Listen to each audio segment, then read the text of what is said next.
Alors, oui, il y a des personnes, j'ai déjà, grosso modo, il y a un profil qui a les 5. Lise Bourbeau dit qu'en général, on en a tous 3 et qu'il y en a toujours une ou deux qui sont plus impactantes que d'autres. Moi, j'ai vu de mon côté que j'avais certains profils qui avaient les 5, mais effectivement, dans les 5, il y en a certains qui sont toujours plus profondes que d'autres. Euh, mais j'ai pas vu vraiment de profil de personnes qui en avaient aucune, à ma connaissance. Je pense que certaines peut-être les masquent mieux que d'autres, puisque de toute façon, c'est que des stratégies d'évitement et d'adaptation que nous avons développées pour cacher nos failles, cacher nos faiblesses, cacher nos blessures. C'est l'instinct de conservation aussi, c'est le mental. Lui, son job, c'est de cacher les failles.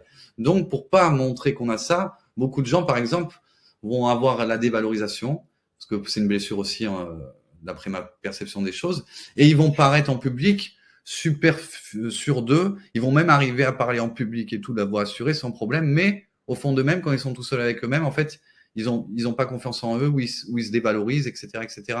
Donc, c'est très difficile, à moins de vivre 24 heures sur 24 avec quelqu'un et encore pendant des semaines, voire des mois, avant que que la personne se retrouve dans une situation où ça s'exprimera. On peut tout à fait croiser quelqu'un tous les jours pendant des années, parler avec lui et absolument se rendre compte de rien. Il faut vraiment c'est quand on se retrouve dans ces situations qui réveillent ces blessures que là vraiment le schéma d'évitement qui correspond à la blessure qui est réactivée va s'activer en nous.